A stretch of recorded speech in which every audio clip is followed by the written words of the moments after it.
Quello che segue avviene tra le 15 e le 16. Stiamo andando a fare un aggiornamento, sapete quando c'è? Nelle puntate precedenti noi facciamo nelle munnizie precedenti. 2015 se non ricordo male, sì, fine 2014-2015, dovrei andare a rivedere il video. E quindi siamo 2020, vediamo cosa è successo 5 anni dopo. Abbiamo fatto pure la denuncia alla polizia municipale per quella strada. Mi ricordo il vigile urbano a cui io ho fatto la denuncia, perché poi vogliono nome e cognome, lui era il vigile urbano Cappello, mi ricordo. Va bene, va bene. Vediamo. Insomma, non ci facciamo arrivare telefonate. Certo. Un numero ancora là, eh? Certo. O un cangialo? No, sempre quello. Questa è tutta munnizia lanciata al volo. Anche per dispetto, non è che... E allora passano di qua che non ci sono le telecamere e lanciano al volo il lancio del sacchetto. Quello che segue avviene tra le 3:30 e le 4 e mezza. Onorevole Chetti Damande che diceva, dice di dare suggerimenti. Cosa potremmo suggerire noi per risolvere questo problema?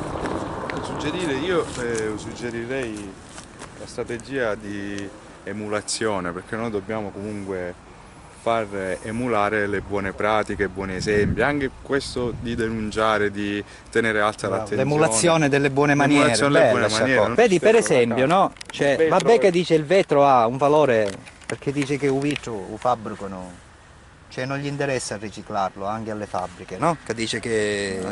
No, una volta sentiva una cosa brutta, cioè come dire, perché siccome è poco costoso farlo nuovo, è meno costoso di riciclarlo. Sì, perché lo devono sempre fondere, no? Riutilizzo, non è che per forza la squagliare, bravo, cioè il riutilizzo lo sanifichi, come una volta perché il vetro lo lavi e diventa pulito. Come si chiamava una volta quando ci portava la bottiglia? Il vuoto a rendere. Da signorina, mi ricordo io, ci portava a birra Messina e Mananno, ma dava 150 lì e ti parlo di già 30 anni e passa fa, 150 lì per ogni bottiglia. E per esempio, un discorso che una volta c'erano chi che si coltivano ferro, no? Ora magari ci sono ancora, però sono abusivi, non possono fare perché il ferro è da tecra, giusto? Una cosa del genere.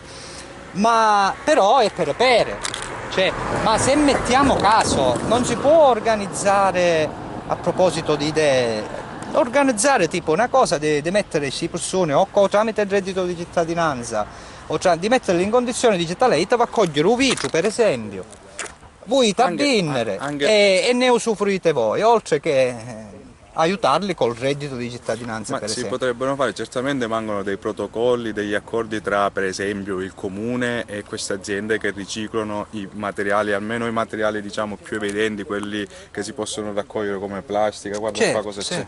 Qua c'è la plastica, la carta, tipo ad esempio mi diceva un ragazzo che un suo parente dice una volta ci buscava giornata perché praticamente si va a raccogliere tutti i cartoni dei supermercati, in giornata glieli toglieva e si va a portare nelle discariche adatte. Io e ora questo non lo può fare quando più. Mio padre aveva il negozio, mi ricordo che quando ero piccolo passavano addirittura i catanesi con il camion a venirsi a prendere i cartoni per riciclarli, ma stiamo parlando di 25 anni fa, figuriamoci se ora non E tu sei d'accordo a lanciare un appello all'onorevole Damande di fare magari studiare qualcosa del genere? Più che all'onorevole, al sindaco giusto, all'amministrazione che fino a quando c'è non lo so come andrà a finire. Il letto se lo vengono a ritirare gratis a casa, quindi è inutile che buttate qua letti quando toccato un matrazzo nuovo. Giorgio Mastrota, se mentre vendi i matrazzi, se puoi lanciare un messaggio alle persone, dice, quando non vi preoccupate che c'è quello che se lo viene a prendere quello vecchio, cioè diglielo, non si buttano i matrazzi. Mastrota, dai, fai qualcosa per il sociale, che ti targo, La curva, questa è la famosa curva del lancio del sacchetto.